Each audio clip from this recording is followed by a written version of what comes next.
आज के व्याख्यान में एममेट शीयर, जो कि ट्विच के सीईओ हैं, उपयोगकर्ता इंटरव्यू करने के महत्व पर चर्चा कर रहे हैं।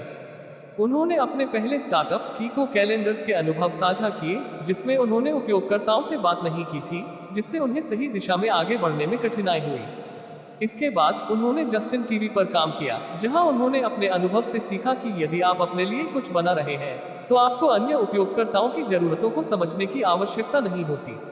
लेकिन यह एक सीमित दृष्टिकोण है। जस्टिन टीवी के दौरान उन्होंने महसूस किया कि उन्हें अपने उत्पाद को और अधिक लोगों के लिए खोलने की आवश्यकता है, और इसके लिए उन्होंने उपयोगकर्ताओं से बात करने का निर्णय लिया। उन्होंने बताया कि गेमिंग क्षेत्र में जाने के लिए उन्होंने कई उपयोगकर्ता इंटरव्यू किए, जिससे उन्हें महत्वपूर्ण जानकारी मिली। इस प्रक्रिया ने उन्हें ये समझने में मदद की कि उनके उत्पाद को कैसे विकसित किया जाए। उन्होंने ये भी बताया कि उपयोगकर्ता इंटरव्यू में ये जानना महत्वपूर्ण है कि आप किससे बात कर रहे हैं, क्योंकि सही उपयोगकर्ता से बात करने पर ही आपको सही फीडबैक मिलता है। अब एममेट ने एक इंटरैक्टिव गतिविधि शुरू की, जिसमें उन्होंने श्रोताओं से पूछा कि वे किससे बात करेंगे यदि उन्हें एक नोट लेने वाले ऐप के बारे में जानकारी प्राप्त करनी हो। उन्होंने सुझाव दिया कि श्रोता सोचे कि वे किस प्रकार के उपयोगकर्ताओं से बात करेंगे ताकि वे बेहतर अनुभव के लिए ऐप को विकसित कर सकें। एममेट ने श्रोताओं को ये सोचने के लिए कहा कि वे किससे बात करेंगे, ताकि वे उपयोगकर्ता इंटरव्यू के लिए सही लोगों का चयन कर सकें। उन्होंने सुझाव दिया कि लोग अपने लैपटॉप पर लिखें और उन 5 प्रकार के लोगों के बारे में सोचें जिनसे वे बात करना चाहेंगे। ये प्रक्रिया महत्वपूर्ण है क्योंकि यह उन्हें अपने विचारों को स्पष्ट रूप से समझने में मदद करती है। इसके बाद उन्होंने एक स्वयंसेवक को आमंत्रित किया, जिसने कॉलेज के छात्रों से बात करने का सुझाव दिया, खासकर विभिन्न विषयों के छात्रों से, ताकि यह समझा जा सके कि नोट्स लेने की आदतें कैसे भिन्न होती हैं।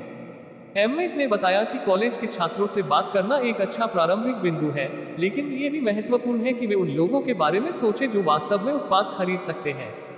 उन्होंने बताया कि कॉलेज के छात्र आमतौर पर बहुत पैसा खर्च नहीं करते हैं, इसलिए उन्हें ये समझने की आवश्यकता है कि कौन से अन्य समूह इस ऐप के लिए भुगतान करने के लिए तैयार हो सकते हैं।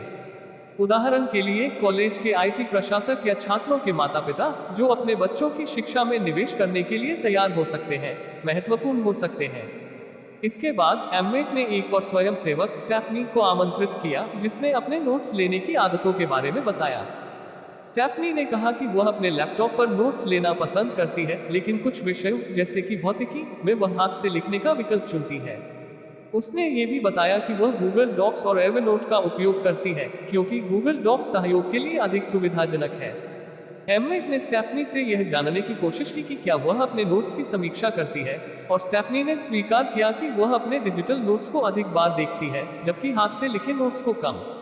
इस बातचीत से यह स्पष्ट हुआ कि उपयोगकर्ता की आदतें और प्राथमिकताएं उत्पाद विकास के लिए महत्वपूर्ण जानकारी प्रदान करती हैं, और एममेट ने इस प्रक्रिया को आगे बढ़ाने के लिए अन्य स्वयंसेवकों को आमंत्रित किया। स्टेफनी ने बताया कि वह अपने नोट्स को व्यवस्थित करने के लिए बहुत चयनात्मक है, जिसमें डिजाइन, फॉन्ट और रंग शामिल है। वह अपने नोट्स को व्यक्तिगत बनाना पसंद करती है, भले ही वह दूसरों के नोट्स को भी शामिल करे। एममेट ने पूछा कि क्या वह सेमेस्टर के अंत में अपने नोट्स पर वापस जाती है, और स्टेफनी ने कहा कि वह कक्षा के नोट्स पर नहीं जाती, लेकिन प्रेरणादायक उद्धरणों और इंटरव्यू की तैयारी के लिए लिए गए नोट्स पर वापस जाती है। एममेट ने इस बात पर जोर दिया कि उपयोगकर्ता इंटरव्यू के दौरान वास्तविक ऐप की विशेषताओं पर ध्यान केंद्रित नहीं करना चाहिए, बल्कि उपयोगकर्ताओं की समस्याओं और उनकी आदतों को समझने पर ध्यान देना चाहिए। उन्होंने बताया कि उपयोगकर्ता अक्सर यह सोचते हैं कि वे क्या चाहते हैं, लेकिन यह महत्वपूर्ण है कि हम उनकी समस्याओं को समझें और वास्तविक समाधान पर ध्यान केंद्रित करें।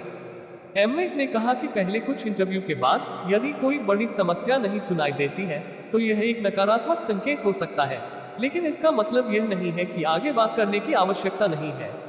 विभिन्न प्रकार के लोगों से बात करना महत्वपूर्ण है, क्योंकि अलग अलग पृष्ठभूमियों के लोग अलग अलग प्रतिक्रियाएं देंगे। इसके बाद एममेट ने श्रोताओं को एक विचार देने के लिए कहा कि यदि वे गूगल डॉक्स पर एक नई विशेषता जोड़ना चाहते हैं, तो वह क्या होगी। एक श्रोता ने सुझाव दिया कि गूगल डॉक्स में एक मोबाइल संस्करण होना चाहिए जो छोटे नोट्स के लिए अधिक अनुकूल हो, क्योंकि स्टेफनी ने एवरनोट का उपयोग छोटे विचारों और विवरणों के लिए किया था। एममेट ने इस विचार को सराहा और कहा कि यह उपयोगकर्ता इंटरव्यू से मिली जानकारी का एक अच्छा उदाहरण है। अब उनके पास एक विचार है, और एममेट ने पूछा कि क्या यह विचार वास्तव में लोगों के लिए उपयोगी होगा।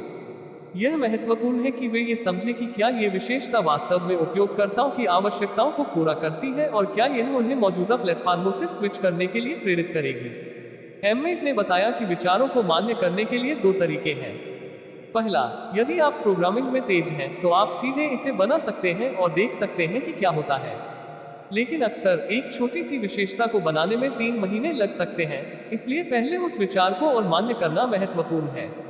इसके लिए आप विचार को लेकर लोगों के सामने जा सकते हैं, वर्कफ्लो को चित्रित कर सकते हैं, लेकिन एक महत्वपूर्ण बात यह है कि आपको सीधे यह नहीं पूछना चाहिए कि क्या यह विशेषता अच्छी है। उपयोगकर्ताओं से जब आप पूछते हैं कि क्या वे इस विशेषता के लिए उत्साहित हैं, तो अक्सर वे सकारात्मक प्रतिक्रिया देते हैं। लेकिन जब आप वास्तव में इसे बनाते हैं, तो वे इसे अपनाने में रुचि नहीं दिखाते। सैम ने पूछा कि न्यूनतम क्या किया जा सकता है ताकि वास्तविक डेटा प्राप्त किया जा सके। एममेट ने कहा कि यह विशेषता पर निर्भर करता है, लेकिन आमतौर पर आपको कुछ जल्दी से बनाना चाहिए। उदाहरण के लिए, यदि आप गूगल डॉक्स पर कुछ बनाना चाहते हैं, तो आपको एक ब्राउज़र एक्सटेंशन के रूप में एक छोटी सी विशेषता विकसित करनी चाहिए और देखना चाहिए कि क्या यह उपयोगकर्ताओं के लिए उपयोगी है। यदि आप लोगों को पैसे देने के लिए राजी कर सकते हैं, तो यह एक बहुत अच्छा संकेत है कि वे वास्तव में उस विशेषता में रुचि रखते हैं। एममेट ने अपने अनुभव को साझा करते हुए बताया कि जब वे ट्विच पर काम कर रहे थे, तो उन्होंने कई मौजूदा जस्टिन टीवी प्रसारकों से बात की। उन्होंने प्रसारण के अनुभव, उनकी पसंद और नापसंद के बारे में जानकारी प्राप्त की। उपयोगकर्ताओं से मिली जानकारी में कई विशिष्ट अनुरोध शामिल थे, जैसे कि चैट रूम में बैन सूची को साफ करने की क्षमता। हालांकि एममेट ने यह भी बताया कि जो लोग आपकी सेवा का उपयोग कर रहे हैं, वे अक्सर उन समस्याओं को नजरअंदाज कर देते हैं जो वास्तव में सबसे बड़ी समस्याएं नहीं हो सकती हैं। इसके विपरीत प्रतियोगियों से मिली प्रतिक्रिया में उपयोगकर्ताओं ने कई महत्वपूर्ण विशेषताओं की मांग की, जैसे कि एक साथ कई लोगों को चैनल पर लाने की क्षमता और वीडियो स्थिरता। ये स्पष्ट था कि जो लोग आपकी सेवा का उपयोग नहीं कर रहे थे, वे उन मुद्दों के बारे में अधिक चिंतित थे जो उन्हें आपकी सेवा का उपयोग करने से रोक रहे थे। इस प्रकार उपयोगकर्ताओं के विभिन्न समूहों की तुलना करना महत्वपूर्ण है, क्योंकि इससे आपको ये समझने में मदद मिलती है कि वास्तव में क्या समस्याएं महत्वपूर्ण हैं और किन पर ध्यान देने की आवश्यकता है। एममेट ने बताया कि उपयोगकर्ताओं से बात करने का एक और महत्वपूर्ण पहलू यह है कि आपको उन लोगों से भी बात करनी चाहिए जो आपके उत्पाद या प्रतिस्पर्धियों का उपयोग नहीं कर रहे हैं। ये गैर उपयोगकर्ता अक्सर सबसे महत्वपूर्ण जानकारी प्रदान करते हैं, क्योंकि वे उन बाधाओं को पहचानते हैं जो उन्हें आपके उत्पाद को अपनाने से रोकती है। उदाहरण के लिए, कई उपयोगकर्ताओं ने बताया कि उनके कंप्यूटर की गति पर्याप्त नहीं है या वे अपने प्रशिक्षण पर ध्यान केंद्रित कर रहे हैं। कुछ ने यह भी कहा कि वे अपने वीडियो को संपादित करना पसंद करते हैं और लाइव स्ट्रीमिंग में रुचि नहीं रखते। एममेट ने साझा किया कि उन्होंने इन गैर उपयोगकर्ताओं की चिंताओं को समझने के लिए एक आउटरीच कार्यक्रम शुरू किया। उन्होंने कंप्यूटर खरीदे और गेमिंग ब्रॉडकास्ट सॉफ्टवेयर कंपनियों के साथ मिलकर काम किया ताकि ब्रॉडकास्टिंग को आसान बनाया जा सके। उन्होंने एक्सबॉक्स और प्लेस्टेशन 4 में ब्रॉडकास्टिंग को शामिल किया, जिससे ये सुनिश्चित किया जा सके कि उपयोगकर्ता आसानी से अपने गेमिंग अनुभव को साझा कर सके। उपयोगकर्ताओं से मिली जानकारी ने उन्हें ये समझने में मदद की कि वास्तव में क्या महत्वपूर्ण है। उन्होंने पाया कि उपयोगकर्ता पैसे, स्थिरता और गुणवत्ता की तलाश में है, और इसलिए उन्होंने अपने संसाधनों को इन मुद्दों पर केंद्रित किया। एममेट ने बताया कि जब उन्होंने उन समस्याओं का समाधान किया, तो उन्होंने उन उपयोगकर्ताओं को वापस बुलाया जिनसे उन्होंने पहले बात की थी और उन्हें बताया कि उन्होंने उनकी चिंताओं को ध्यान में रखते हुए नए फीचर्स विकसित किए हैं।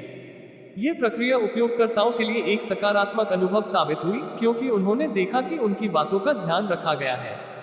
एममेट ने यह भी बताया कि कई स्टार्टअप्स उपयोगकर्ता इंटरव्यू करने में गलतियां करते हैं, जैसे कि अपने उत्पाद को दिखाना या अपने पसंदीदा फीचर के बारे में पूछना। इसके बजाय उन्हें उन उपयोगकर्ताओं से बात करनी चाहिए जो वास्तव में उनके लक्षित दर्शक हैं, न कि केवल उन लोगों से जो आसानी से उपलब्ध हैं।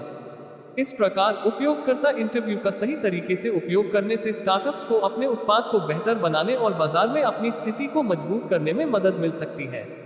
एममेट ने बताया कि उपयोगकर्ताओं से बात करने के लिए सही लोगों को खोजना महत्वपूर्ण है, क्योंकि यदि आप केवल उन लोगों से बात करते हैं जो आसानी से उपलब्ध हैं, तो आपको सबसे अच्छा डेटा नहीं मिलेगा। उन्होंने ये भी साझा किया कि अधिकांश लोग अपने विचार साझा करने के लिए खुश होते हैं, जिससे बातचीत करना आसान हो जाता है। कंपनी के भीतर सहमति प्राप्त करना चुनौतीपूर्ण हो सकता है, लेकिन एममेट ने सुझाव दिया कि साक्षात्कारों को रिकॉर्ड करना एक प्रभावी तरीका है। रिकॉर्डिंग से न केवल नोट्स लेने की आवश्यकता समाप्त होती है, बल्कि यह भी कि आप बाद में उन साक्षात्कारों को अन्य टीम सदस्यों के साथ साझा कर सकते हैं, जिससे उनकी सोच पर गहरा प्रभाव पड़ता है। एममेट ने यह भी स्पष्ट किया कि ईमेल के माध्यम से साक्षात्कार करना कम प्रभावी होता है, क्योंकि यह इंटरैक्टिव नहीं होता। सबसे महत्वपूर्ण जानकारी अक्सर तब मिलती है जब आप उपयोगकर्ता से और अधिक जानने के लिए पूछते हैं। इसलिए उन्होंने स्काइप या व्यक्तिगत साक्षात्कारों को प्राथमिकता दी, क्योंकि ये अधिक संवादात्मक होते हैं और आपको उपयोगकर्ताओं से अधिक जानकारी निकालने में मदद करते हैं। अंतर्राष्ट्रीय बाजार में उपयोगकर्ताओं से बात करना और भी कठिन हो सकता है, खासकर जब वे आपकी भाषा नहीं बोलते। एममेट ने बताया कि टिविच को अंग्रेजी बोलने वाले देशों में अधिक सफलता मिली है और उन्होंने कोरियाई बोलने वाले लोगों को काम पर रखा है ताकि वे अनुवाद कर सकें। हालांकि ये सुनिश्चित करना कि आप एक प्रतिनिधि नमूना प्राप्त कर रहे हैं हमेशा संभव नहीं होता है। उपयोगकर्ताओं से संपर्क करने के लिए एममेट ने ऑन साइट मैसेजिंग सिस्टम और ईमेल का उपयोग करने की बात की। उन्होंने कहा कि वे अक्सर उपयोगकर्ताओं से मिलने के लिए इवेंट्स में जाते थे, लेकिन आमतौर पर लोगों को बिना किसी मुआवजे के बात करने के लिए राजी कर लेते थे। एममेट ने यह भी बताया कि ऑन साइट उपयोगकर्ता फीडबैक टूल्स महत्वपूर्ण होते हैं, लेकिन वे केवल ये बताते हैं कि उत्पाद कैसे काम कर रहा है, न कि यह कि आपको वास्तव में क्या बनाना चाहिए। इसलिए उन्होंने प्रतिस्पर्धी उत्पादों का उपयोग करने वाले लोगों पर ध्यान केंद्रित किया, क्योंकि वे पहले से ही उस व्यवहार में रुचि रखते थे जिसे वे विकसित करना चाहते थे। ये दृष्टिकोण उन्हें त्वरित जीत हासिल करने में मदद करता था, जो उनके गेमिंग प्रोजेक्ट के लिए आवश्यक था। एममेट ने बताया कि सही लोगों को जल्दी से लाना महत्वपूर्ण है, क्योंकि जो चीजें कुछ लोगों को पसंद आती हैं, वे आमतौर पर व्यापक रूप से लागू होती हैं। उन्होंने ये भी कहा कि उन्हें ऐसे लोगों को शामिल करना चाहिए जो सेवा के उपयोगकर्ता नहीं हैं। टिविच ने वीडियो गेम उद्योग के विकास में महत्वपूर्ण भूमिका निभाई है, जो पहले बहुत विकेंद्रीकृत था। अब गेम कंपनियों के बीच अधिक समन्वय है। उन्होंने बताया कि पहले वे प्रसारकों और स्ट्रीमर से बात करते थे, लेकिन अब स्थिति बदल गई है, खासकर जब गेम प्रकाशकों ने अपने खिलाड़ियों को स्ट्रीमिंग से प्रतिबंधित किया। एममेट ने कहा कि छोटे स्टार्टअप के रूप में गेम प्रकाशकों से बात करना मुश्किल था, क्योंकि वे आमतौर पर छोटे स्टार्टअप्स को समय नहीं देते। हालांकि जैसे जैसे टिविच बड़ा हुआ, गेम प्रकाशक उनके लिए एक महत्वपूर्ण समूह बन गए हैं। उपयोगकर्ता साक्षात्कारों के संदर्भ में एममेट ने कहा कि समय के साथ जिन लोगों की आपको आवश्यकता होती है, वे बदलते रहते हैं। पहले 6 महीनों में जो लोग आपके उत्पाद को शुरू करने में मदद करते हैं, वे 3 साल बाद उपयोग नहीं कर सकते। इसलिए नए लोगों से बात करना जारी रखना महत्वपूर्ण है, ताकि नए फीचर्स पहले वाले की तरह प्रभावी बन सके। जब उपयोगकर्ताओं से फीडबैक देने के बारे में पूछा गया, तो एममेट ने कहा कि वह चाहता है कि उपयोगकर्ता अपनी पसंद, समस्याओं और जीवन के बारे में खुलकर बात करे। जितना अधिक वह उपयोगकर्ता के जीवन के संदर्भ को समझेगा, उतना ही बेहतर वह उनकी आवश्यकताओं को समझ पाएगा। इसलिए उपयोगकर्ताओं को सलाह दी गई कि वे खुलकर बात करें और अपने विचार साझा करें, जिससे साक्षात्कार अधिक प्रभावी हो सके।